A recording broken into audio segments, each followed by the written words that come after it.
Good day, and here we are yet again with OpenGL, and I just realized something that's really sad but will be funny to those who are listening, I guess, in a morbid sort of way.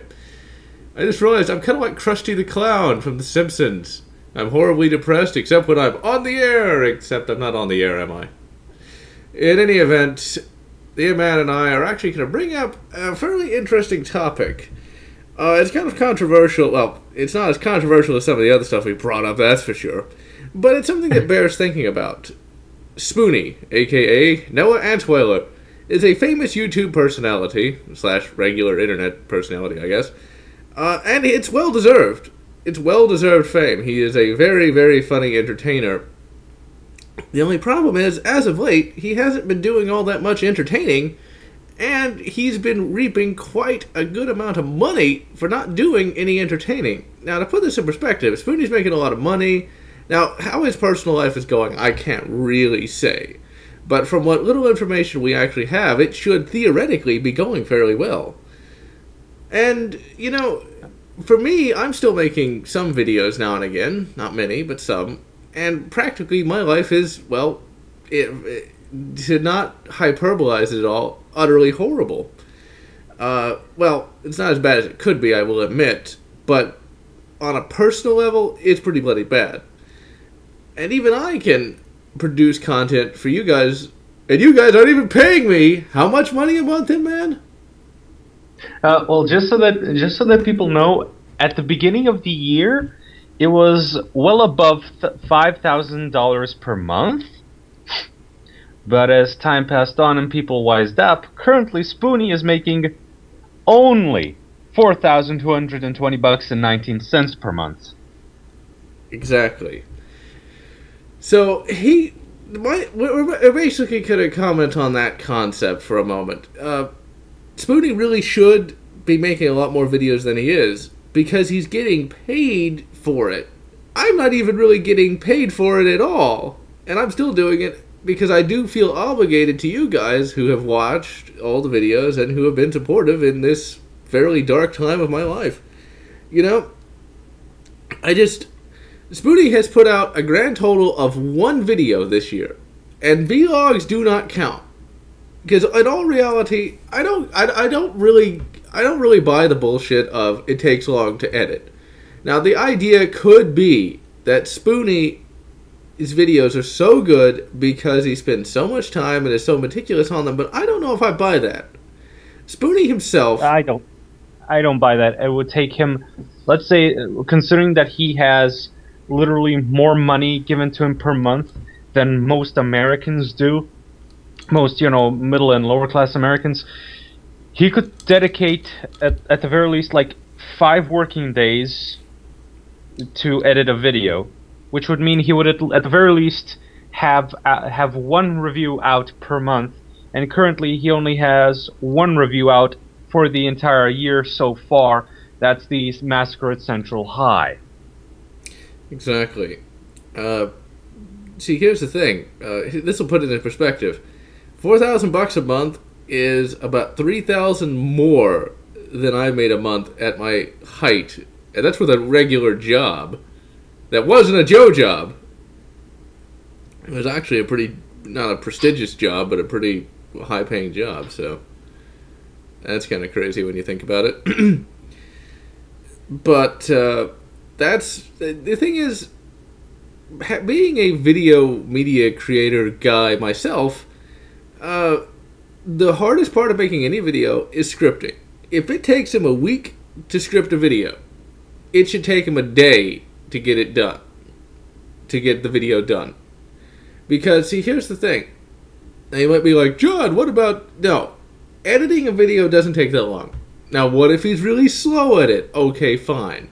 Then I can buy it. But the fact is, the amount of time it should take to produce a video should be about maybe 1 every 2 weeks. If he's really slow, and if the Spoony we know, and I don't think the Spoony we know is like the product of like months and months of scripting. I just don't think I can buy that either.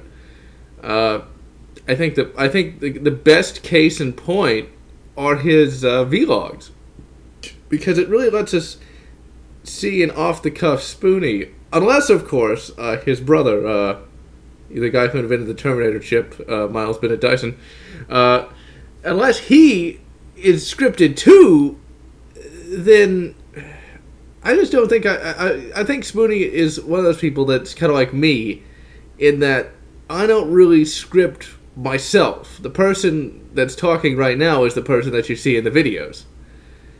So basically, he doesn't really have an excuse. Now, you might be thinking, well, if he was just doing it for fun, don't complain and stuff like that, and fine, I wouldn't complain then, but he's making $4,000 a month. He needs to show something for it. And it needs to be something other than turning the camera on and going, blah. Exactly, because doing a vlog takes no effort, and to paraphrase George Carlin, I can do it, you can do it. For fuck's sake, my mother can do it. It takes no effort to stand in front of a camera for 3 hours and just talk about a movie that you've seen, or sit in front of your computer for an hour and make a podcast. Well, I wouldn't go as far as say it doesn't take any effort. To do what we do does require a bit of effort. It really does. No, look, it requires effort in the same sense that it requires effort for me to walk to the fridge and back. To me, this is the equivalent of that, because this is how my brain usually works. I usually overthink simple things and philosophize about them constantly. To me, this is standard. Well, yeah, but ultimately, like, if to make these podcasts as good as they are does require a bit of effort, even if it's unconscious effort, I should say. I'm not trying to say, like, we're the greatest podcasters ever, but I am saying that it still requires more effort. Like, if I were to put... Oh, I don't want to say that because that'd be insulting people that I know. Let me put it this way. You can't just put anybody in front of a microphone and say, be entertaining. You can't really do that. Because they have to have topics, they have to have good stream of consciousness, they have to have a good voice that sounds confident, and it actually sounds like they know what they're talking about. There can't be a lot of ums and uhs, there can't be a lot of long pauses, there can't be a lot of belching in the background, and stuff like that. And then there's even getting into the concept of having a good microphone. There's the concept of not having a bunch of background noise like going on in the back. Really, to produce anything, there has to be some effort that goes into it. Because, well, you can see, like, I imagine all throughout YouTube, I don't actually look for it myself, you can really see some really crappy podcasts with, like, a lot of background noise, with a lot of ums and ahs, with a lot of trailing off sentences and stuff like that. The stuff that we do requires us to be professional about it. We actually were debating this before the podcast about, is what we do professional? And you said... What did I say? Because I can't... my attitude was that I wasn't exactly professional. Because, yes, I said, dude, I'm anything but a professional, at least if we're using traditional definitions of the word. Whereas I would think that you are professional, because it's not like you have a sentence like, I like candy, and just leave it at that. I'll go into philosophical, psychological, and biological reasons as to why I love candy. So, see, I consider that more professional, because, like, there are some people that's where it stops. It's just, candy is delicious. You know? Or, like, the AK-47 is good gun, without explaining why it is. So I think that's one of the things you got to look at. Or like in the Johnny Bravo cartoon, it's like, do you agree with the president? Yes. You? No. You? I like pie. Pretty much. So, you know, that's really how you make high quality product, is you have to be able to take it beyond just candy good. Incidentally, that does remind me of something. It even has to do with candy, believe it or not. For those that remember, and for me it's horribly sad to remember, the candy vlog that Opal and I did was Opal and I literally reviewing candy, whereas I think Phalis and somebody else, I forget her name. Lupa? Yeah, that's the one. They apparently did it in a very boring way. Although I never saw that myself just because I didn't really care. I don't really like Phaelus that much, and I don't really like Lupa that much, primarily because Lupa found success, whereas I didn't. We were once on the same website. I swear we were. It's not a hallucination. Not this time, at least. It's like she and you were part of the same website in the same sense that you and Bill Gates worked for Microsoft, where you were just a janitor. Pretty much. God, that seems about par for the course of my life, that's for sure. Well, look, at least when you're a janitor at Microsoft, you still make a shit ton of money compared to a janitor at a high school or something. You know, I hate to say it, but that's true. But sometimes in life, you just want to be able to say, I do something really cool. You want to know something ironic? You can actually make up to $100,000 a year, at least in Texas, at least, as a truck driver. Not like a truck driver, like a long-haul truck with like an 18-wheeler, but you can make a large amount of money by driving like trucks just around the state. Because I didn't know, but I knew somebody who did know of this person who worked for like a beer company out here, driving beer trucks back and forth, and they made $100,000 for that. And while that's a lot of money, I'd like to have a better job than just a truck driver, you know? Yeah, see, I would never, ever want to be a truck driver because, well, as a kid, my father used to take me for, you know, those routes, you know, where he had to deliver shit. And it left this bad taste in my mouth because it was so monumentally boring. Nothing but road, and then sitting at a warehouse waiting to unload your shit, and then some more road as you get back. Oh, and as I hear, like, truckers have troubles with hemorrhoids because they sick constantly. And I'm not one who can sit in a vehicle for long periods of time without getting antsy. I need to move. Yeah. Honestly, I think the only reason I was able to do that because here's an interesting thing that happened in the past couple of months, well, past year and a half of complete shit for me, is I actually decided to live in Utah for a couple of months. I don't know if it was that necessarily of a good idea, but I did, and it didn't really damage my life in any way. And I was able to drive all across Texas and all across the states in one go. But I honestly think that was due to complete and abject depression more than anything else, because when I'm actually happy, I couldn't do that either. Because I hate sitting in one place for hours at a time, unless I'm getting paid for it. But that's another story entirely. I just don't think I'd want to be a truck driver just because I'd hate to have to say, you know what, so my job is inventing new computers. My job is doing this. I drive a truck. I get that you can be highly intelligent and drive a truck, but I'm an artist and I have integrity, damn it. No, you're not. You're not an artist and you have no integrity. Oh, because fine. Because if we learned something over these few years we've known each other, it's that if I made you two stick figures standing together, one that said John and an arrow pointing at one, and one that said Opal pointing at the other, you would consider that a work of art as equal as if I had taken an entire year to draw photorealistic portraits of you two. Okay, that's not exactly accurate. What the M-Man is getting at is that I really like the title cards that he does to be done quickly. Case in point is the one thing that I'll never be let down is the Alien Extravaganza title card. All I wanted was a title card done in about half an hour. And it was done in half an hour. And it looked good. It looked like an alien, didn't it? It was done in 20 minutes, I think. See, even better. Which is why the M-Man decided to do his, what I like to call Kroger brand artwork. He still does it, it's just, he releases it under another name, and it's of lower quality than his main artwork because he actually has to do it in less than 3 months. Which is good.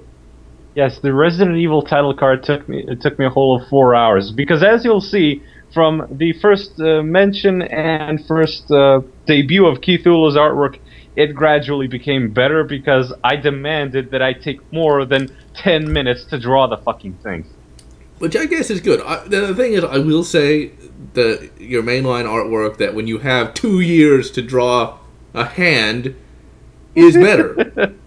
I'm not going to dispute that. But if I got a video that needs to be out in a week, I can't wait 2 years just so you can say, I finished his face! Just give me another 10 years and I'll have the whole card done. Because, like, I remember, there was, I don't even remember what the video even was at this point. When, like, the Fahrenheit 452 card being drawn. I think it took you a month. But, like, I was, like, freaking out because I wanted that video out as soon as I made it. I know I don't have a deadline, but I'm crazy, so whatever. I wanted that video out as soon as it was done. I was like, is it done yet? No. Is it done yet? No. Give me some book titles. Okay. Here's some. Give me some more. I don't have any more. What's ironic is about a year later, after that card was done, I would have been able to easily give him a bunch of book titles because I would have had the books back on my bookshelf. Because this was around the early parts of 2011, I want to say. I found you in the early parts of 2011, but I contacted you during the summer of 2011. Okay, so that would have been right before the age of Opal. So that was right smack dab during both the hate period and the Great Depression. Now this is just the regular Depression. But so at that point I had taken all the books off the bookshelves and put them in boxes, thinking that I would never need them again. And so I literally didn't have any books out, whereas about a year later, or maybe, no, not even a year. Now, it would have been a year later. About a year later, all those books would be on a shelf, and I literally could just read them off to you. Yes, instead I had to take in Stephen King's bibliography, R.A. Salvatore's bibliography, Isaac Asimov's, Philip K. Dick's, Arthur C. Clarke's, the Diablo books, whatever. Some Warhammer books as well, omnibuses, and in the end, some classics too. In fact, if anyone can find a Fahrenheit 452 review with the title card that I did and watch it at 1080p, you'll see that you can read every single title on that shelf. So that's around 250 all totaled, somewhere around there. I put them in almost by fucking hand. I had to type them out, sure, but I had to type out every last one of them and arrange them properly. I could have just had a shelf full of blank books, but I'm an artist, goddammit, and I have integrity. And to be perfectly honest, I was really impressed, but I was also kind of secretly annoyed. I was like, you wasted all that time for this? Nobody cares! I care! I care! The devil is in the details! And I will admit that. These days I get that. Back then it was like, I gotta get it out. I gotta get it out. I can't take this much time anymore. It also didn't help that it was 2011 and I was still very, very lazy. These days, if somebody tells me, I'll give you $50 if you draw this for me within a month, I'll drop everything that I'm doing and draw it within the month, if not sooner. Because I very much love money and wish to have more of it. But back then I was still, trying to figure out how to do this commission artist thing. Well, talk about getting paid. It was actually only with a recent PayPal revision that I was actually even able to send the man his money after all this time. 4 years to get a fucking paycheck. Not even in Croatia, where you sometimes go for 6 months without a paycheck. Well, was it ever that bad? 4 years I had to wait for my goddamn money, John. 4 years. Hey, if you live in a legitimate country, I had to send it via telegraph and then carrier pigeon. Just send it by Marathon Runner. Yeah, those guys are expensive. I had to pay them 50p instead of only 25. Exactly. But my absolute favorite card that the second favorite card that I had to do for you, in which I went completely psychotic with the detail work, was the BioWare month one. And you know what? I don't liked know. that one, but there was one big problem with it, and I was too. And see, that's the thing. I didn't want to say anything because, like, I'd seen how much work you'd put into it, and I didn't want to say what I wanted to say. And what I wanted to say is, could you please draw my face in something not resembling the rape face? Yeah, but the thing is, that's just the face. Maybe you have not noticed this because you're not an artist and you have no integrity. But the faces I do for you in the title cards are relatively simple because that's the style you most liked when I gave you a sample. So that would have been really easy to fix. Now, if you told me that my line art on the Shepherd uniform was imperfect and needed a change in quadrant 23B, then I would have told you to go fuck yourself promptly. Because, okay, still, like, everything else was fine, but my face was the rape face. Like, Opal looked sane. I looked like I was, like, some crazed berserker. You look like Bubba Joe Bubba Stump in the Deliverance book. Squeal for me, piggy! Pretty much. But I just didn't want to say anything, because I thought that would hurt your feelings. I legitimately thought that, so I didn't say anything. Because all I wanted to do was stand there. That's it. He just had to stand there. Well, and that's precisely why I now make damn well sure to either show the general smiling or cringing as if in battle. Pretty much. Just like. In fact, some of the Cthulhu cards, some of the early bits literally say "no rape face," which I find amusing. Yeah, I think that was the Wolfenstein card, maybe. I'm not sure. But yeah, the Wolfenstein card where you actually had to postpone the review for 3 extra weeks, I think. Yeah, something like that. Because I wanted to make it perfect, and in the end, I still ended up half-assing and shortcutting it to hell. All because you just could not sit patiently and wait for me to add the highlights on the characters, the textures and the shadows and the highlights on the walls, and everything else that would have made it good. No, you just needed it then and there. Well, yes. Oh, talking about games that people wanted me to review, I actually can't. I physically can't even play Alien Isolation. For those who don't know, I almost said my title card went out. No, the graphics card went out a while back, and the graphics card that I had on hand that was actually a. Well, okay. Here's something that's kind of interesting. All right, so when I built Mizio's computer over a year ago now, I bought this graphics card, the one I'm using now, thinking it was actually going to be good. It isn't. It's actually a complete piece of crap. And that's what she would have ended up getting. Well, that's not exactly accurate. You see, when I actually built her computer, I had tested everything beforehand. And so if I had tested as bad as it is now, I likely would have just had to quickly buy something better in a giant panic. Because when I was building that computer, it was like a week before Christmas that I actually got it all together. But the only reason why that her computer turned out as good as it did, and her computer, which has never been seen in a video, which is kind of sad, was actually really, really good. It could play Tomb Raider on Ultra at, I think, 30 frames per second. And basically, it was a really good computer. It was actually the crowning achievement at that time, and still is. But the only reason she got a really good graphics card, and what's amazing is the graphics card itself wasn't much more than this piece of crap. It was about $80 versus the $40 for this one. And the only reason I even heard of its existence was one of her friends I talked to at a Christmas party recommended that card. I was like, oh, it's way better. And then I had to rush out and buy the fucking thing. I'll actually relate a funny story about that computer. Her computer itself was actually built out of parts of an older computer, but the parts were still good. It was mainly just the RAM and the motherboard and the processor. And I built the rest. I basically got all the rest of the parts and put it all together. But when it came time to hook up the hard drive and the CD or the DVD drive, I should say, the SATA cables weren't long enough because I bought a new case as well. The SATA cables were not long enough. So guess what I had to do? I had to run out and go to fucking Radio Shack, of all places, and spend $10 on 2 SATA cables.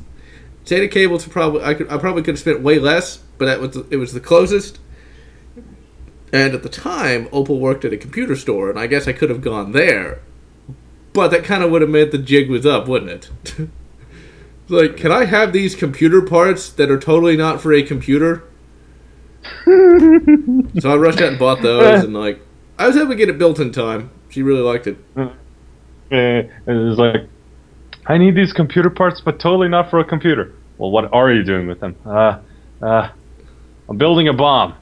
But, although, you want to know something funny?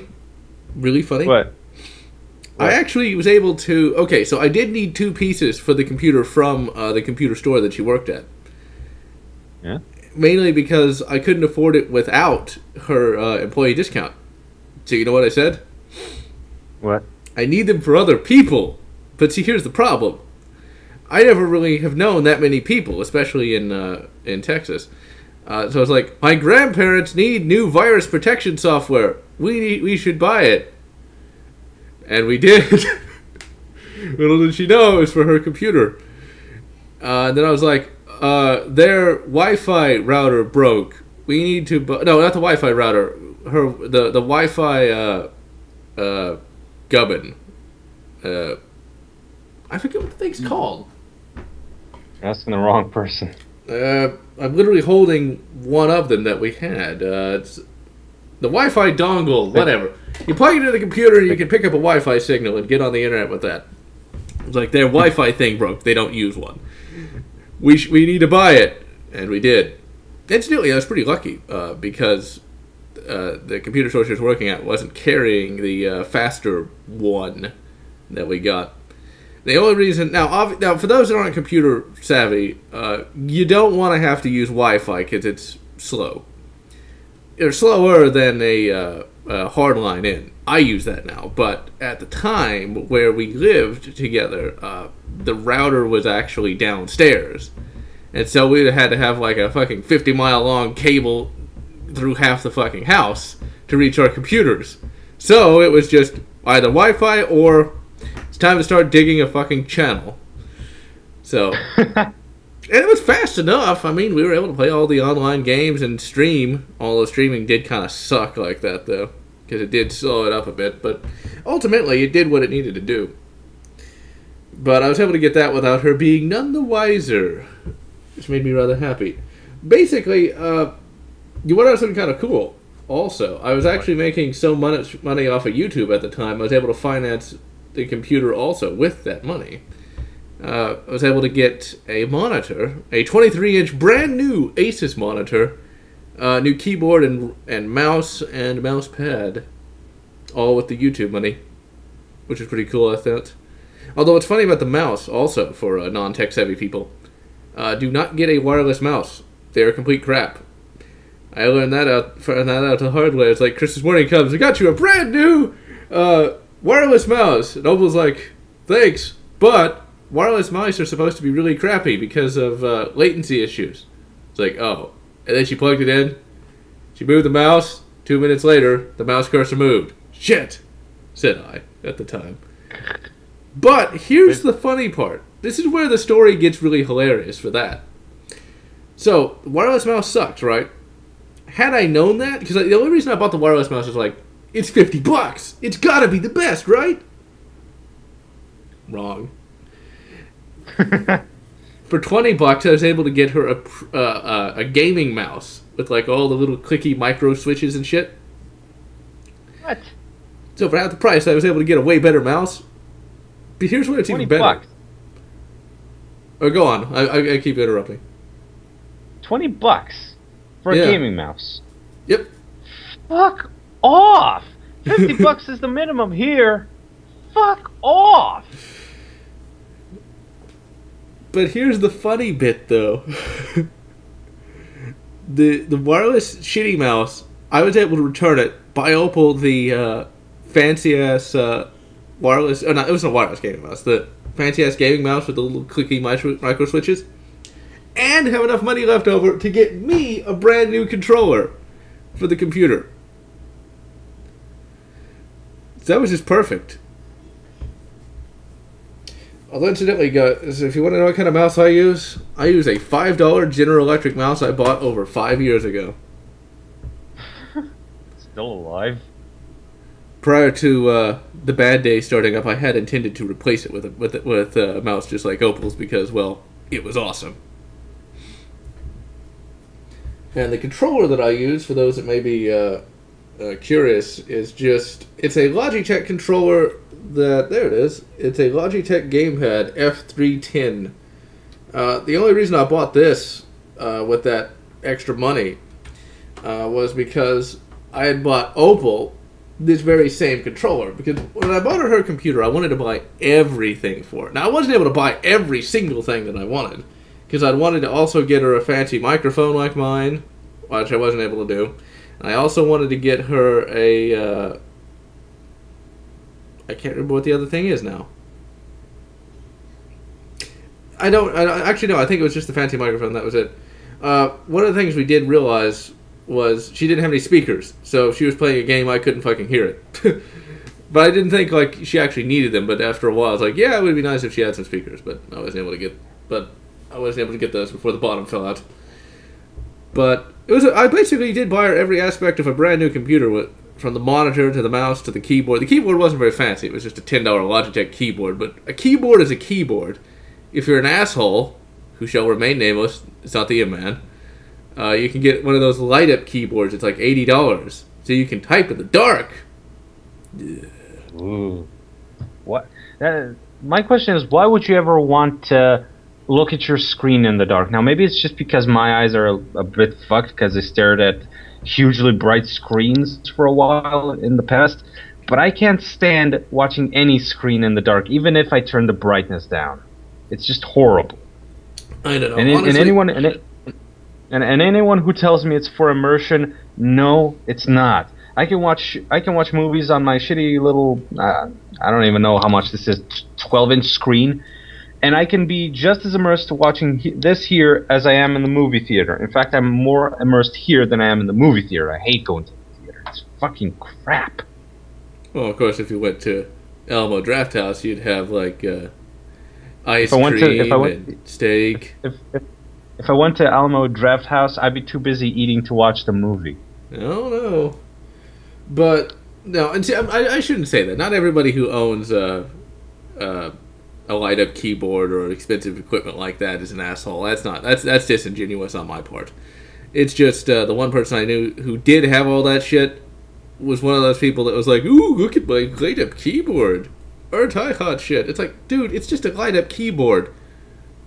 It's like, so what? I can you type on your keyboard, I type on mine. It does the same exact thing. But it's got media buttons. Really? How many times do you use those? My keyboard has fucking media buttons, and I don't even fucking use them. I don't even think about them. My keyboard has media buttons. If we're talking about the shit I'm thinking about. The only media button on here I use is the volume control knob. And you know why I use that sometimes? Why? Because I forget to turn down the volume, especially during this particular podcast. Since my headset broke, thanks Timpedia, because he broke my fucking headset. Didn't offer to replace it, but anyway. I have to use the speakers, right? Mm-hmm. And so sometimes I forget, oh shit, the microphone will pick that up, so I just twist the knob, and there you go. Yeah, I don't use any of that. But yeah, you know what's funny? The keyboard I use, you wouldn't think that I would use such a keyboard because I should have a more technologically advanced one, but the keyboard I use is literally a Dell keyboard that I got at a garage sale for $5. The thing is... Hey, well, go on. If it works, it works. Who cares? Well, there's that, and, well, I'd wanted one of these keyboards for a while, actually, and it was $5, and it was... I like to say practically brand new, because, like, except for the fact that it's got gouges and shit. No, it was completely brand new. And it's like, if it's what I want, if it's cheap, I'm not going to pay more for it. Exactly. And it is everything that I want. And it's lasted way longer than any of my other keyboards, that's for sure. I think this is one of those school keyboards. And I like the idea of that mainly because if you have a cheap keyboard or just a basic keyboard in general, a lot of the letters will start to actually come off. At least that's what I found. So it's like... I actually like that. It shows that you use the keyboard like a maniac. Well, there's that, but I like the idea of one being so high quality that you can do whatever you want to it and it'll still have the letters and it'll still work. I don't know. I'm used to keys getting licked off from too much usage. I prefer that. Well, there's that, but I like it to not take... Well, okay, when I say... What I'm saying is, like, it took 4 years for the S to start to go.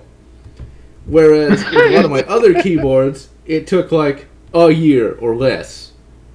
So it's like, I'm still using it, but it's so high quality and so, you know, really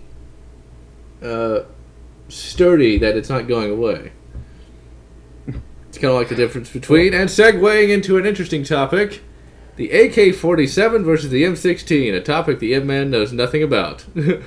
Exactly. Well, actually, I can't say I know much more other than just the technical aspects, because I don't own either an M16 or an AK-47. In fact, for those that want to know, the only multi-shot carbine, because remember, assault rifles cannot be bought easily, because, okay, for those that don't know, an assault rifle has to have the ability to toggle between semi-automatic and fully automatic. If it doesn't have that, it's not an assault rifle. Okay, it's like calling a car a truck. And don't even bring up fucking El Caminos, okay? That doesn't count. But anyway, the only multi-shot carbine I have is the SKS. I'll tell you something. Gun prices have gone up in recent years, that's for sure. Because, like, my SKS... I actually was talking about that with the M-Man. Is the SKS I bought it way back in 2006 for $140. You can't touch a Yugo AK... or SK, I should say, for less than $300 today, and that gun has been absolutely perfect ever since I bought it. Like, it's the best rifle I ever bought. Like, not even my Mosin Nagant can claim that, because the Mosin Nagant, I bought that for $130. It's actually an interesting story.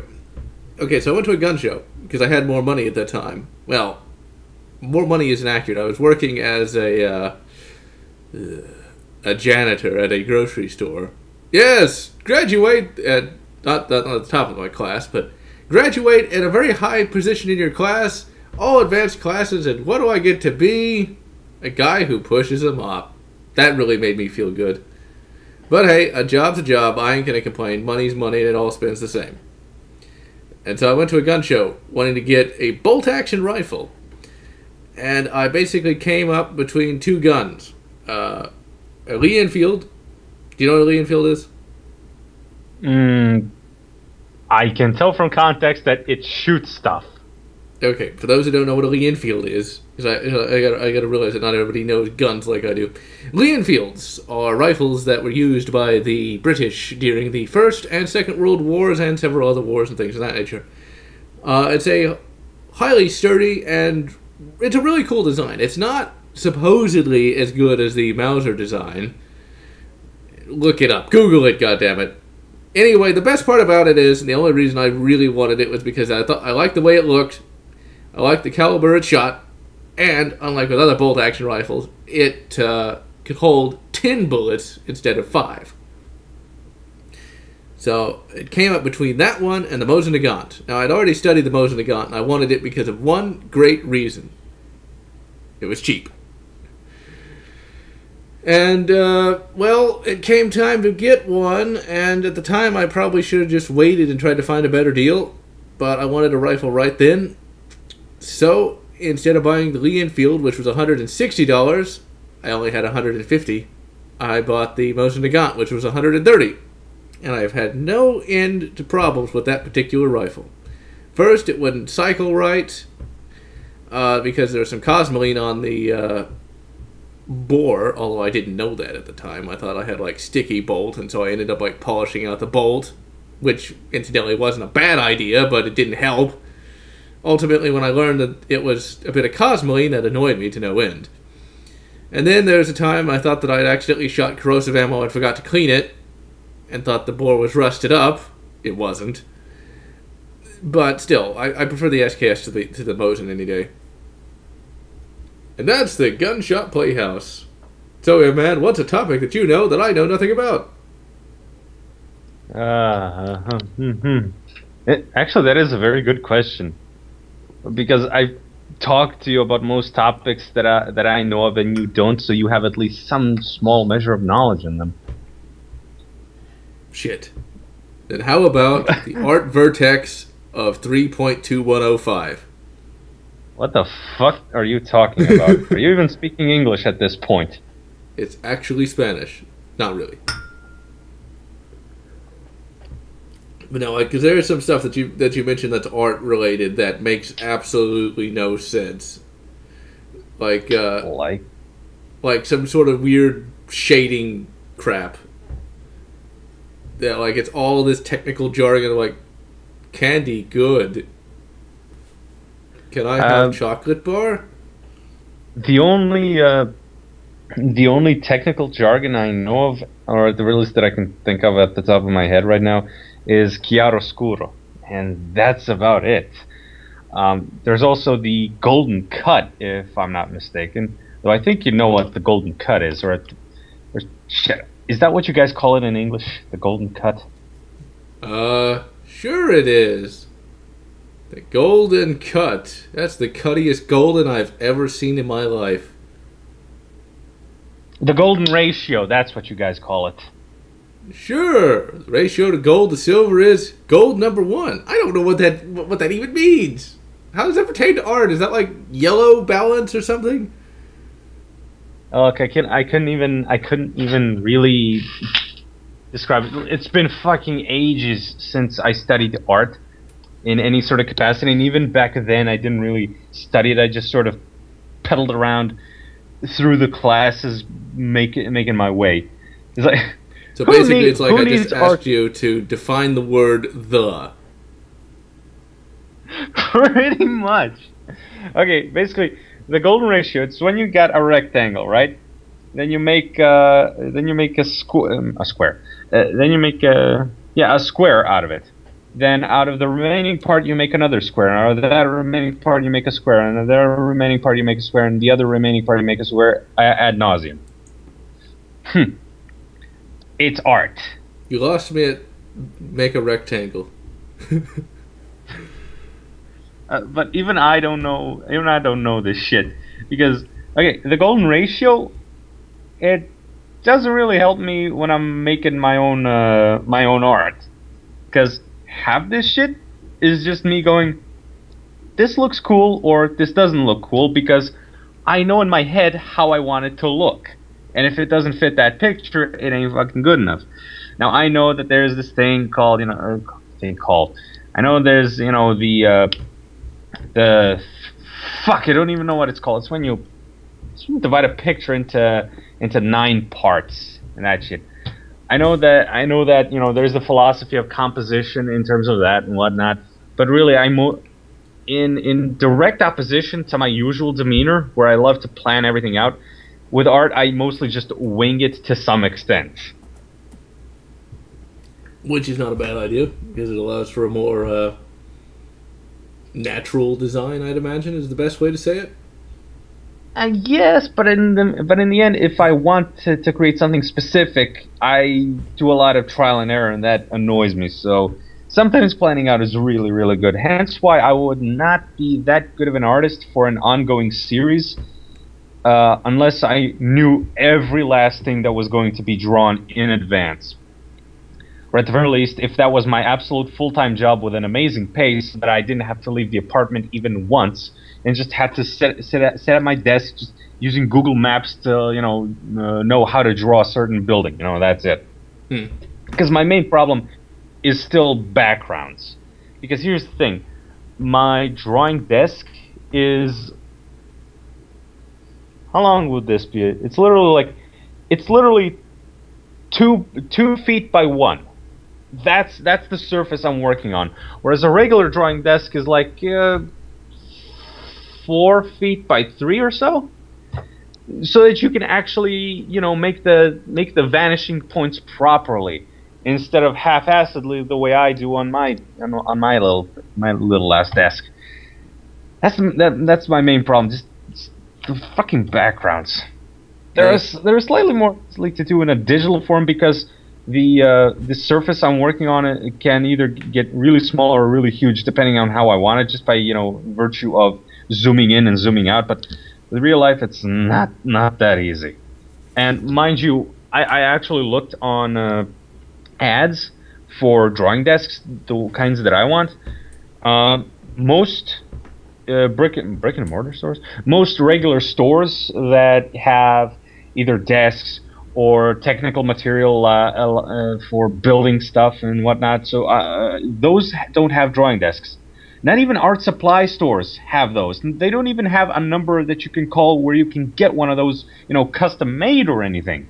I literally had to go to the what do you call them when you try to sell something over an ad, over the website. I went to my iteration of Craigslist. That's not Craigslist, and only there could the basic term is a classified ad. Classified. I went to the classifieds, and I tried to find a drawing desk there. I found several. You want to know what's the best part? The people who were selling them, also mentioned where they're from. They're mostly from either Slovenia or Germany.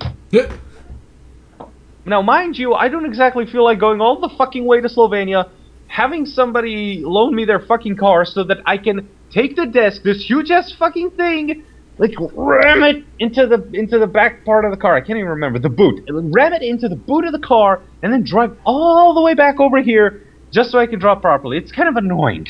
Yeah, especially if you had to use a horse-drawn carriage. Especially if I had to use a horse-drawn carriage. And to make it even worse, there's no room in my room for the extra desk. And I kind of need this one as a surface on which I could use my computer and scan my illustrations. Because to my right is my CD stack, my VHS tapes. Yes, VHS tapes. I don't watch them. I just keep them because nostalgia. They're paperweights. Beyond that, exactly. Beyond that is my bookshelf. Beyond that is my TV. Beyond that is my closet. Beyond that is the door. Beyond that is the wall next to which is my bed. And beyond that is a bunch of crap which I need to move out of the room, but which would not fit a desk because the space is not even enough for this desk that I'm using now. There's no room. Space is at a premium. Yeah, I definitely can understand that concept, because while I cannot do the arts like the M-Man, I do like building models. And I did actually have, at one time, a model table. But that's disingenuous, mainly because it wasn't a table. Okay, here's something funny. I basically built my own model table. But how I built it was, I took a slab of wood, or a slat of wood, or however you'd pronounce that, and put it between two sawhorses and and used that as a model table for the longest of time. But then, during the Mizio years, we would build models together, which was really fun. But we would basically just have to do it on the floor, which I hated. Mainly because it's just like, well, because like whenever you have to build a model on the floor, especially when you get to the painting, you have to paint over something, like tissue. Well, not tissue, that's not true. You get what I mean. Like you have to paint over something so the paint doesn't get on the carpet. But that means the paint bottles are on the carpet. Guess what happened? Opal accidentally knocked over the brown paint. Now, this wasn't such a big deal, but that was the only bottle of brown paint we had.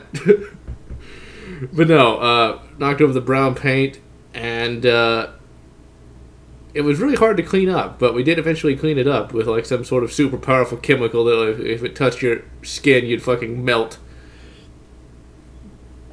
But I always hated having to work on anything on the fucking floor. I like having a good table to work on, but there never really is one around.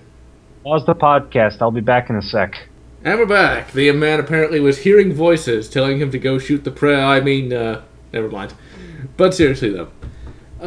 And whilst the man was away, I decided to pick up the SKS and see if I could see the front sight without my glasses on. My eyesight is so bad, I can't even see the front sight of my own rifle. That's kind of sad. But anyway, what were we talking about? Ah, shit, that's a good question. Spilling model paint. Yes, that. That is always annoying. But, you know, that was actually a hobby that I rather enjoyed, was model crafting.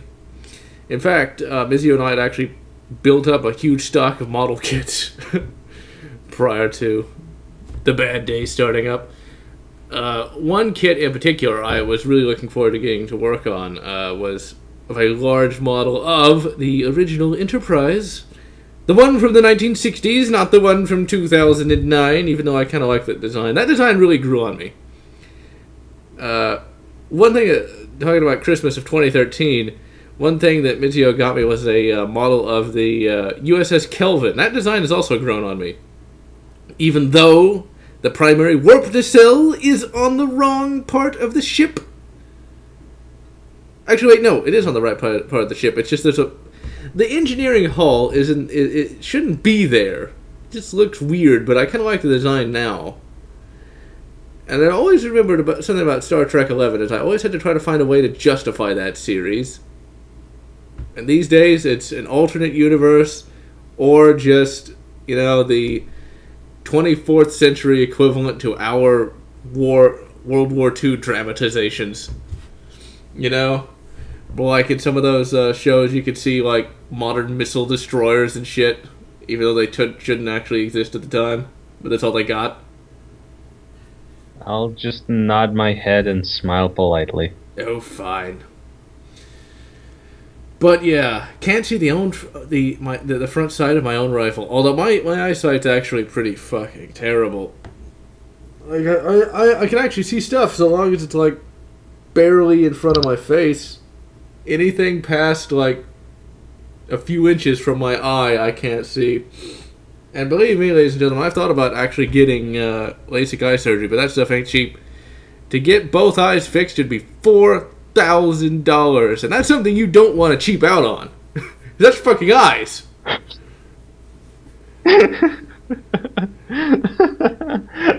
I can only imagine. I can only imagine if Ivan, the back alley doctor, tried to fix your eyes.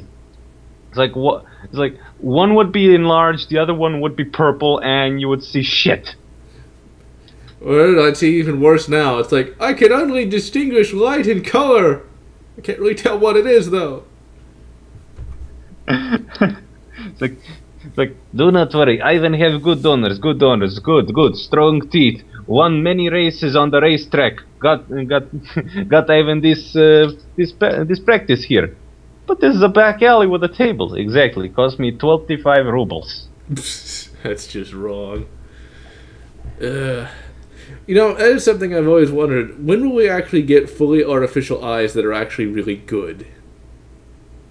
I don't know. It'll still probably be quite a while. I imagine it won't be perfected until at least the 24th century. I don't think it's going to take that long, because we already got, like, robotic eyes today.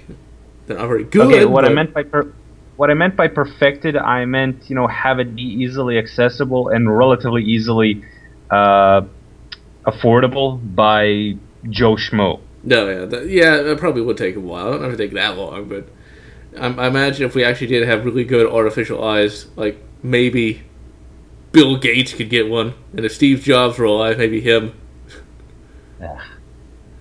Because, like, a lot of those really good medical things you can only really get if you're rich. Now, we're not going to get into the whole evil rich. This is not going to be the evil rich podcast, because, well, actually, no, we could get into that concept. You see, to me, I don't hate rich people. I don't particularly like that they can actually be above the law, but at the same time, I think a lot of our goals in life is to become rich, you know? So you can't really hate that. Otherwise, I want to be middle class the rest of my life. That seems kind of silly to me. I mean, yeah, the idea of actually getting to be super rich, you can't really expect to do that, but at the same time, I think everybody should kind of shoot for that. Because that's what I'm shooting for, is to be super rich, you know? See, those people don't have a problem with the super rich being super rich. They have a problem with the super rich being super rich, and they themselves are not super rich. Yeah. That's their main problem. Well, it's the same way with the people not liking old people. Like, you read about that, like, oh, those terrible old folks. It's like, you do realize you're going to be old eventually, right?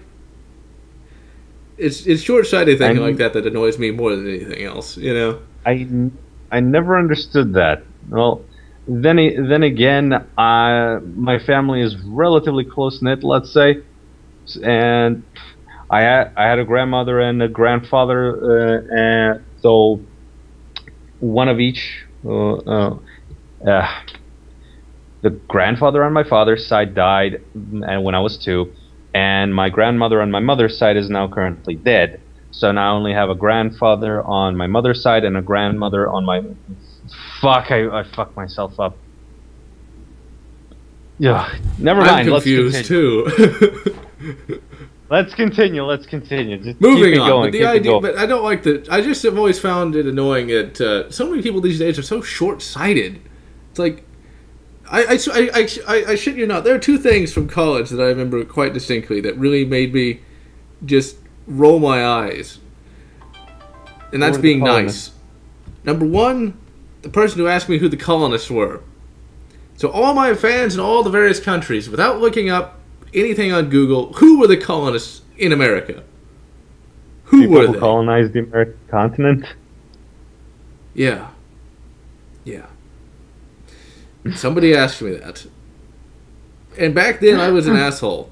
I wasn't always the amicable GeneralLotz. Oh no, around 08, shit, I was an asshole. I was like, how do you not know this? Are you stupid or something?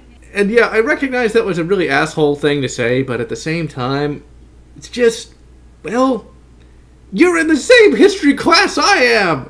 How do you not pay attention? And then, there's one other thing. I heard somebody literally say how they hated old people because they never had any grandparents. I'm like, you do realize you're not going to be young forever. You do realize this, right? I didn't say that, but I wanted to. But it's like, people shouldn't hate rich people because all of us should want to become rich at some point. All of us should want to eventually have so much money. You see, like, a Porsche being sold. It's like, I like a new car today. You can walk in, pay cash for it, and leave. You can, like, is anybody out there could really tell me they don't want to be able to do that? No, because that's just so meh. I already told you what I want to do in case I ever get super rich. Well, yeah, but that's just an example of being super rich. Being able to buy a $50,000 car without even thinking about it. Being able to do stuff like that, you know. Yeah, but if I'm super rich, I want to do the shit that I would not be able to get away with when I'm... Well, I wouldn't exactly call myself poor, but normal. Because, okay, let's say I was rich. Let's say somebody wanted rich old me to go to their red carpet unveiling of a movie or something.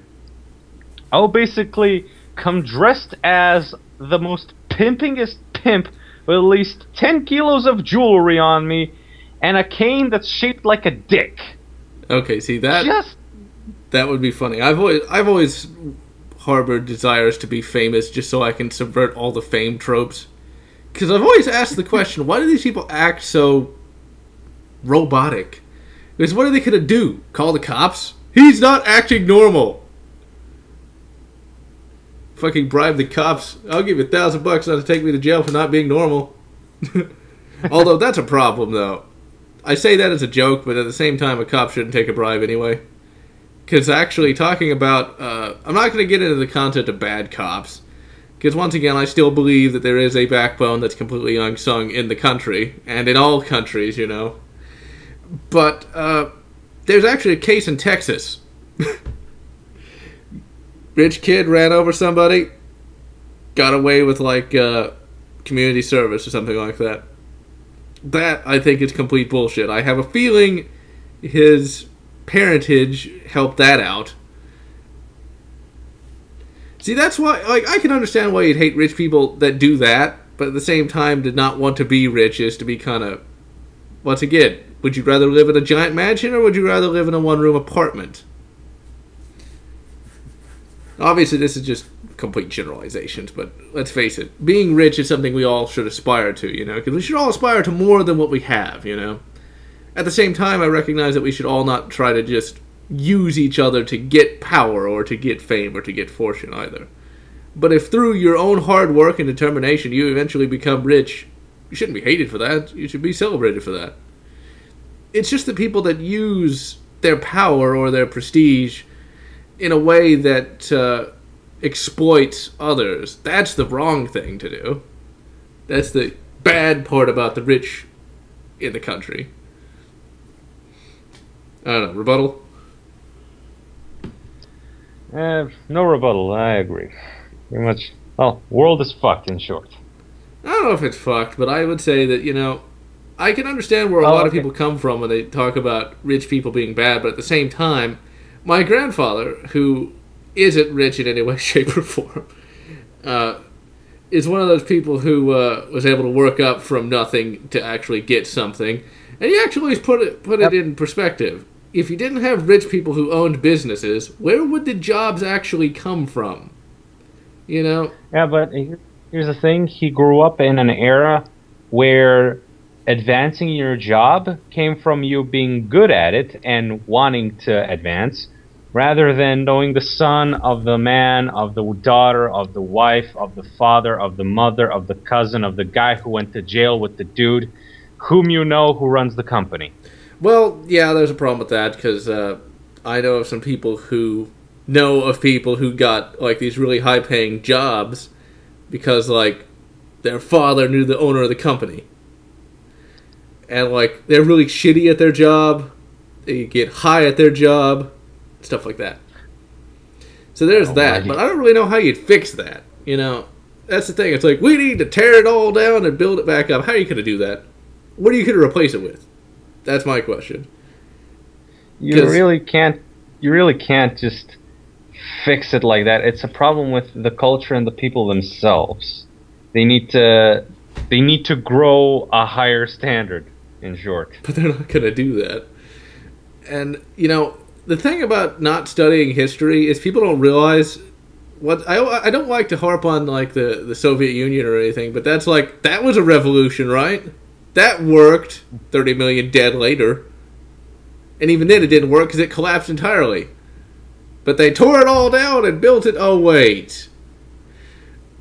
Because, see, that's kind of what people are talking about, even though they don't really know that they're talking about it, you know? It's like, we should have completely new social things and all that, but they don't realize just what you got to do to get that.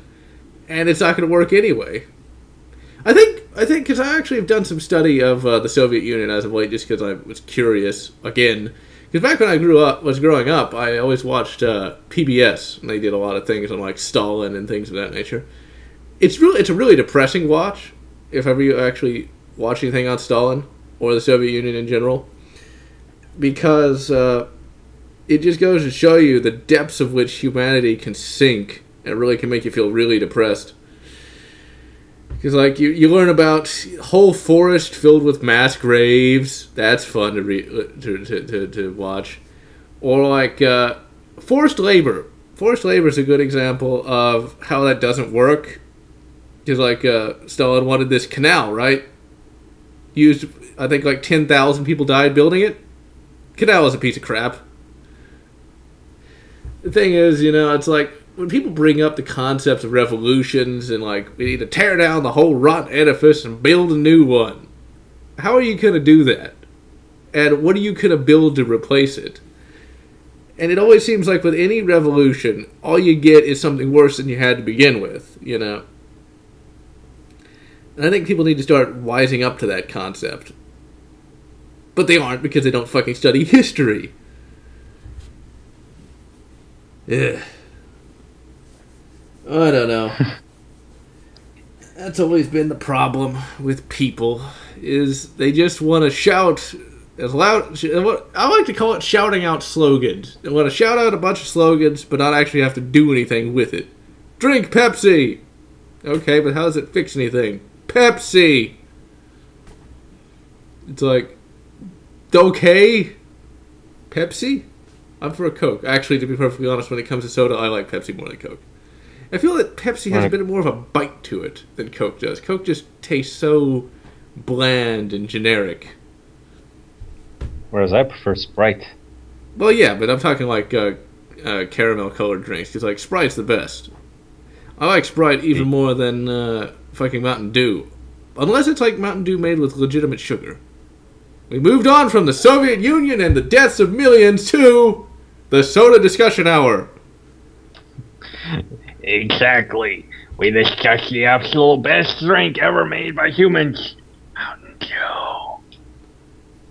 To be perfectly honest, though, my favorite soda of all time is still Dr. Pepper. What's funny is when I was younger, I actually tasted the original Dr. Pepper because there's a Dr. Pepper museum in Texas. And it's a really cool museum, actually. And the original Dr. Pepper doesn't quite taste like it does today. Apparently, like, soda used to be really different. Like, soda was actually a water type that was used, and, like, the actual flavoring was more of a syrup. And so, like, the flavor could differ based on how much syrup you actually added to the soda water. So it's actually kind of a cool concept. It would basically be sort of personalized each time you got it. But honestly, I didn't really like the original Dr. Pepper all that much. I guess before we end the podcast, I could bring that up. Going to museums, that was something I did a lot as a kid. My grandparents and mother took me to a lot of museums, so that's kind of contributed to the desire to learn all about history and all about technology and governments and things of that nature. And psychology. The man is not the only one who understands the psychology of humanity. I studied that too. Yeah. In fact, in high school, I was in an AP psychology class and basically got A's every fucking report card time. Yeah, except I know more about psychology, despite only starting to actually actively study it on my own in 2009. My God, 2009, that was a shitty year. Yes, isn't that the year when you reviewed Arkham Asylum? I don't think Arkham Asylum was out yet. Or was that 2008? No, Arkham Asylum was out in 2009. It was? I don't think I reviewed Arkham Asylum until 2010. My God, did I completely shit over that game. I don't even know why. Because, like, Mizio replayed it back in 2013, and I watched her play it, and I was like, this is actually a really good game. I just have one problem with motherfuckers only for $1. The one problem I have with Arkham Asylum is that it has no real replay value, because once you pass through the fucking story, if you collected all the trophies, got all the secrets and whatnot, what real reason is there to replay it? Yeah, that's really the big problem with that game, and it's actually a really short game. I think it's only like 5 hours long. I would sooner say somewhere closer to 10-ish. Yeah, it's 7 hours at max. But yeah, it's pretty short, and yeah, there is no reason to play it ever again. It's like a comic book. You read one issue and you're done. But you want to know something kind of strange, though? I think it actually stands up a bit better than Arkham City does. I think since it is so directed and is so linear, it does provide a better storytelling and gameplay experience. Sure, it's only like one shot, so to speak, but it's a really good shot, you know? I suppose, but I never really played Arkham City. My old laptop crapped out somewhere around the time it either came out or would come out. Yeah. Although what's funny is Arkham City technically should be better because it's this open world game, but it just, for some reason, it just doesn't feel as right as Arkham Asylum does. I don't know. I just find it funny how I just hated that game so much. It's like, this game sucks. And I know why. Because that was during the middle of the hate period, and I think how the hate period really worked was if there was one aspect of a game that gave me trouble, I would judge the whole game based on that one aspect. And the one aspect of Arkham Asylum that gave me trouble was Killer Croc. I hated that guy. Because I couldn't find the fucking... It was eggs or something you had to find, and I couldn't figure out how to find them, and I got stuck on it. And so I was like, this game is the worst piece of shit ever. And it just completely colored my whole view of it. Same way with Fallout 3. It was like, this game's the worst piece of shit ever because you can't own a house or ride a horse or any of that. It's like, ugh. But you know what my main problem with Arkham Asylum was? The one that really didn't make me like it that much? It's like, no, more like be disappointed. The stealth. It was just too arcadey and too easy. Yeah, it's like, there's the Batman! No, there's the Bat! So, use the grapple hook, go up, swing around in a circle. Like, where'd he go? Really? Yeah, that was just dumb. Yeah, it was. Especially after since I played through Splinter Cell Chaos Theory. Granted, it was on easy, but even on easy, it was much harder than Arkham Asylum. I'd imagine, because like Arkham Asylum stealth was not really stealthy. It was like, where'd he go? Let me swing around a circle. He's gone. Exactly. In fact, I'll go as far to say this: Manhunt had more complex stealth. Possibly. I haven't played it. But yeah, I actually was going to think of something. I actually thought of something to say and forgot it. Oh dear. What is it related to? I'm thinking. My brain is rebooting. For those that might actually find this interesting, whenever I have to think about something really hard, I always visualize the Bat computer from Batman the Animated Series. I've done that ever since I was a kid. There's always like that little clicky sound. You know, it's like, well, I'm not gonna make a click sound on this video. I sound like a fucking moron. But that's what I fucking do. Arkham Asylum, Batman, video games. Blah. Blah. Fallout 3, there we go. Fallout 3, I was going to talk about that for a moment.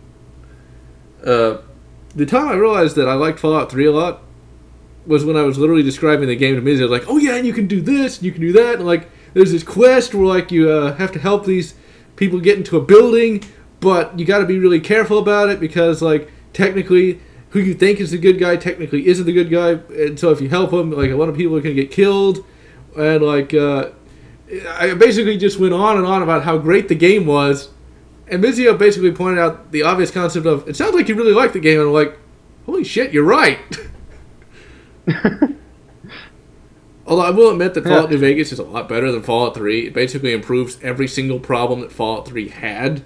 Like with the guns, because like the guns in Fallout 3, you couldn't really ironside aim them. It was more like just RPG guns, whereas in Fallout New Vegas, you can aim them. The story's way better. Yeah. The story is way better in Fallout New Vegas. And there's actually you who convinced me to play it, I think. Oh, yeah. Yeah, I think it did, mainly because I could not stop sucking that game's cock, in short. I loved it that much. Well, and you know what? That reminds me. What? It's worth it. It deserves it, because it's that good. Like, not only do you have the main campaign, which could last you for like 20 hours if you're gonna speed through every mission, but you also got all of those DLCs. You got Dead Money, Old World Blues. Shit, what's the name of the one where you go to the national park? I don't think there's one where you go to a park. I don't remember that. No. Dead Money, Old World Blues. Oh crap! Now I can't remember it. Yeah. Oh, then there's the one. Then there's the one where you go the Big Empty or something. Ah, son of a bitch! Shit! I used to know this. Okay, I can describe it. Yeah, no, don't describe them too much. I don't want. Dead Money, Honest Hearts, Old World Blues, and Lonesome Road. Yeah, Lonesome Road. My God, was that good? You know what sucks though? You know what I did that was really stupid, and Mizio pointed it out to me that I shouldn't do. Just don't spoil it for anyone, okay? Well, there was really good voice acting, but how I've played RPGs for years, I read what he says faster than he says it. And so I'm like, this is really good writing. Well, he's having really good voice acting. Skip. This is really good writing. Skip. But you know, you want to know what's the worst part? Okay, let's see. New Vegas came out in 2011 or 2010? I think it was 2010. Right. And in 2011, I still wasn't as well read as I am now. and quite possibly my comprehension was kind of shit. So when the guy, everyone who's played Lonesome Road knows what I'm talking about. When the guy spoke, I kind of got lost with him because he was speaking in this kind of prosy, flowery type of way. At least how I remember it from my haze. I imagine if I played it now, I would have an easier time of going through it. One of the cool things, though, is I think the one in Utah. You guys know which one. Oh, yeah. There is a reference to John Moses Browning, which I think is awesome. For those that know guns, he's basically the patron saint of all guns. He's considered one of the geniuses of gun creation, creating the 1911 A1, or not 1911 A1, the 1911, and of course, he did start work on the Browning High Power. Now, for those that care, I prefer the Browning High Power over the 1911. I kind of feel that the 1911 just is not as good as the High Power. I say this from personal experience for once, because my grandfather has two 1911s, and his fancy-ass Para-Ordnance 1911 P13. It works now, but it's had all sorts of problems with, like, it's had extraction problems, stovepiping, stuff like that. Whereas my simple little Smith & Wesson, which is based entirely around the high-power system, not a single problem with it. The 1911 was great in 1911, and for many years afterwards, but I think it is just, it's one of those guns that everybody's like, ooh, it's the greatest gun ever! When in fact, well, it was, but it's not anymore. The same way with the M1. It was back in the 1940s, but it's not 1940 anymore. But yeah, Fallout New Vegas. One of the funny things is I thought it was boring when I first started it. I don't even know why. Because when I first started, like, this is boring. All I do is wander around. Because the thing is, when you play Fallout 3 or New Vegas, you've got to get out of the mindset of Oblivion and Skyrim. In Oblivion and Skyrim, there's a lot of instant gratification. There's always caves, there's always random enemies, and you just cut them up. Whereas in Fallout New Vegas and 3, there are still plenty of enemies to shoot, but there's more story to it. So you're not always going to be shooting up enemies, which just makes the actual fighting a lot more intense and a lot more gratifying. Whereas in New Vegas, whereas in Skyrim and Oblivion, it's like, oh, there's enemy, let me slice him. Exactly. That's the thing with Bethesda. Even when they did Fallout 3, I imagine when they were working on Fallout 3, when Todd Howard basically came to the entire team and said, okay guys, there'll be no more 10,000 million handcrafted dungeons. We're gonna have to do... No, don't say it, Todd! I'm sorry, but no! We're gonna have to do actual work this time. And half the people at Bethesda quit that moment. Possibly. Because here's the thing, when they do Elder Scrolls, they just do it half-assed. Because they know that the players have gotten used to getting less and less, and having the modders do more and more of the work. Because I remember seeing once a mod for Skyrim where basically being in the cold affected you. You could get snow built up on top of you, you know, if you stood there long enough. If you went into the cold freezing water and swam and then went back out, you could freeze to death. Yep. I remember that. I imagine that simple shit that the Bethesda team, professionals, could have made easily. And here's something funny. No, keep going. Yeah? Keep going. Just write down the ideas so you can continue when I'm done. Whereas Obsidian, who made New Vegas, they are not too lazy. At the very least, they are over-ambitious and misjudge how much time, money, and energy they have, so they can't implement everything they wanted to.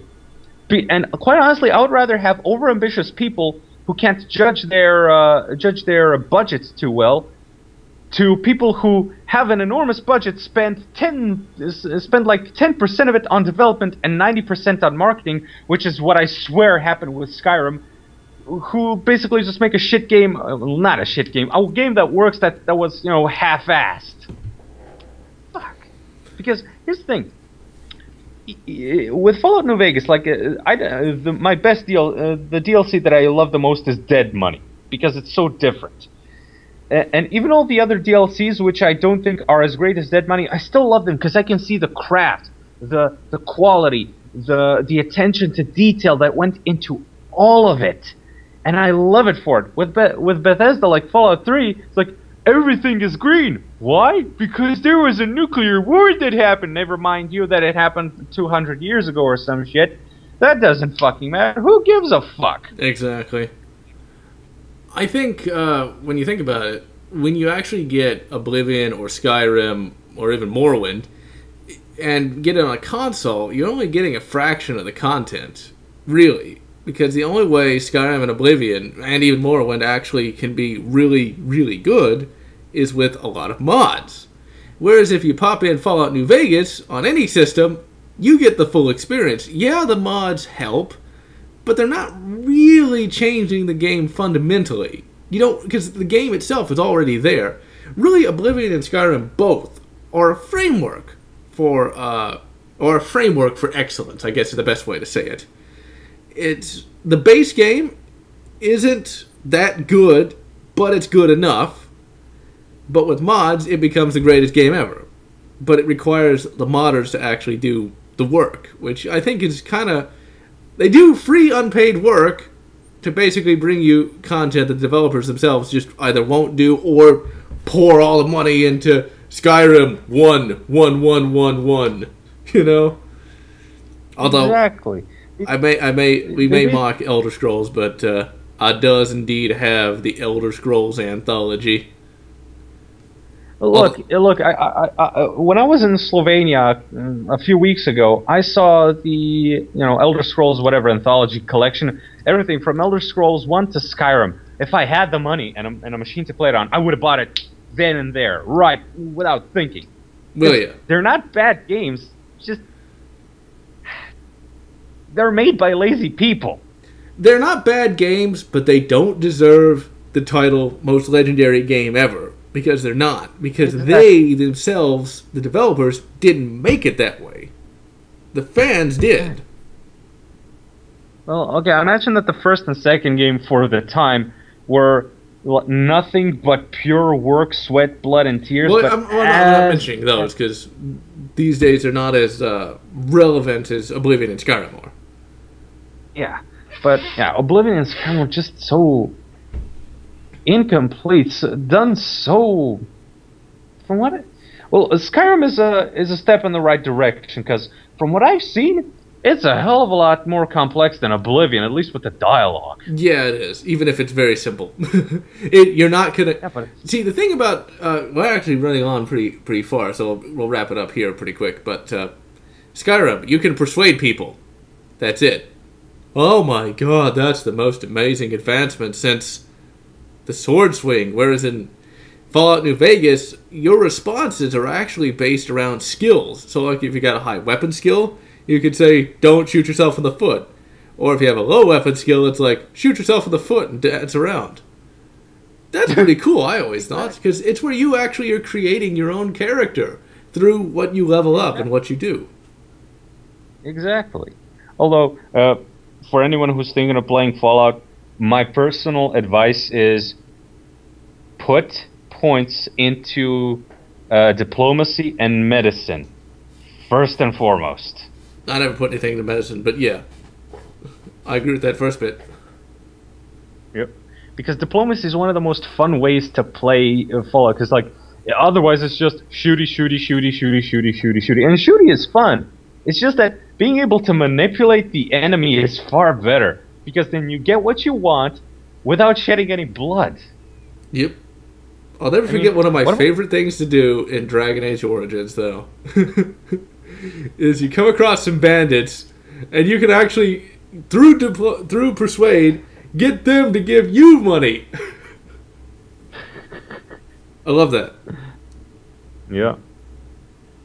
And as much as I rag on for Dragon Age Origins for being generic, it's far less generic than Oblivion. Yeah, it is. Although I still like Oblivion. I still do. It's a great game. Look, I'm not saying it's a bad game. I'm just saying that... look, if I had the machine that could run Oblivion, I would probably play it right now. It's just that it has no real substance to it. It's just it's per the pictures. Yeah, I'd hate to agree with that, but yeah, it is. I still can't believe it's like Oblivion is better than Fallout 3. My God, what was I smoking? Oh yeah, depression. God. But yeah, because like when I first played Fallout 3, which was in what 2009, 2008, to me it was like an eye-opening. I'm like, my God, this is like Oblivion but better written. There's more complexity. Little did I know that a couple of years later, Fallout New Vegas would come, and I would have an erection for that game that rivaled none other. Well, I mean, I bought Fallout 3 brand new when you could still get games in a fucking box, and yeah. Yeah. I compared it favorably with games like Mass Effect and KOTOR. In fact, that was the first non-BioWare RPG I ever played, and I felt it was favorable to that. Played it all the fucking time. One last game to bring up, of course, is STK LER, Shadow of Chernobyl. I bought that brand new, and I didn't really finish it because I didn't really mod it out, and so it like crashed all the time. But I really liked that game. And if things were good, I would review it, but they're not, so. Yeah, I actually tried playing STALKER, but it was so fucking hard. In fact, the one story I always love to relate to anyone who's willing to listen is when you start the game, you basically, all you can get without grinding to hell and back is like a Makarov pistol, right? So, I was going through the countryside, following the main quest, right? And somehow, at some point, I ended up near this tunnel that went through a hill or a mountain, facing rangers with MP5s. And all I had was a Makarov. So I had to climb my ass up to a watchtower so that I had some form of cover. And I had to snipe those guys from, I don't know, like 3 meters of height and like 10 meters distance away or more with a Makarov pistol while they shot at me with MP5s. I spent so many bandages and so many first aid kits on just so I wouldn't bleed out to death, and I still managed to win. And guess what? I had 3 or 4 brand new MP5s with ammo. I remember something kind of like that. I don't remember the enemy types, but the ones that have like AK-47s, I was like getting really pissed off because I was dying so much. Like, fuck it, I'm gonna attack them. And I won. I had some nice AKs. Oh yes. Oh, that reminds me. When I was at some point, you get to like a train yard. At the train yard, almost the exact same thing. Although this time I had an MP5, and somehow with the MP5 it was even more difficult than with the Makarov. I don't know how that works, but somehow I still managed to get through that fight with some of my sanity intact. But then after I kill the mind mutant in Agroprom. And then finally get up the ladder to through the escape hatch, and then I hear some more fighting in the distance in Agroprom, and oh my God, there's a spider on the wall. Hold up a second, while I kill the fucker. The man will now be fighting Spider-Man. Who will win? The moment I get to Agroprom, the surface level, and hear fighting, I'm like, I'm done. No more Stalker for me, because I would have just lost my mind. Yeah. I'm not saying it's a bad game. I'm just saying I'm not hardcore enough for it. So I think it can be compared favorably to Dark Souls. It's one of those games that doesn't hold your hand, and you have to slog through that fucking thing. Oh yes, absolutely.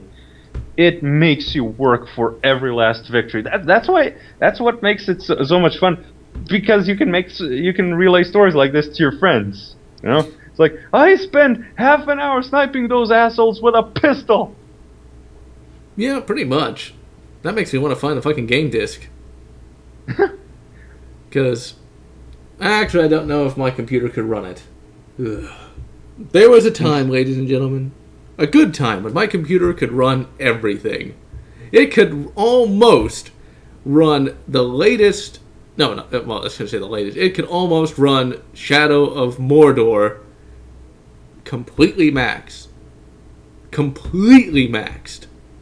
I'm talking with that super texture gubbin that it had, that I can't remember too much about. You could run it with that. It was an awesome graphics card.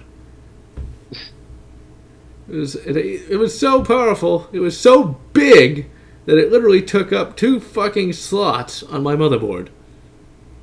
And now I can barely run Doom 3. Are you fucking shitting me? Well, it runs it, and it runs it at 60 frames per second, but you get the idea. Anything more than that... Well, let me put it this way. I could run fully modded Dark Souls at max frames. Now I can run unmodded Dark Souls at about 15. I could run Dark Souls 2 maxed out, 60 frames per second, while recording, and it won't even run Dark Souls 2 now. So basically you can run Dark Souls at 10 frames more than I can. Exactly. Which pisses me off, because I thought the rest of my computer bits would be enough to at least have better performance than that, but apparently not. So yeah, the moral of the story is, if you're going to buy a graphics card, do even better research than I did. Yeah. Or ask some random guy. Well, the person I talked to wasn't some random guy. It was actually somebody that was Opal's friend, who was also a friend of mine, who was a cool guy. But in any event, I think we've gone on long enough. So this is GeneralLotz. And the Man. Signing off.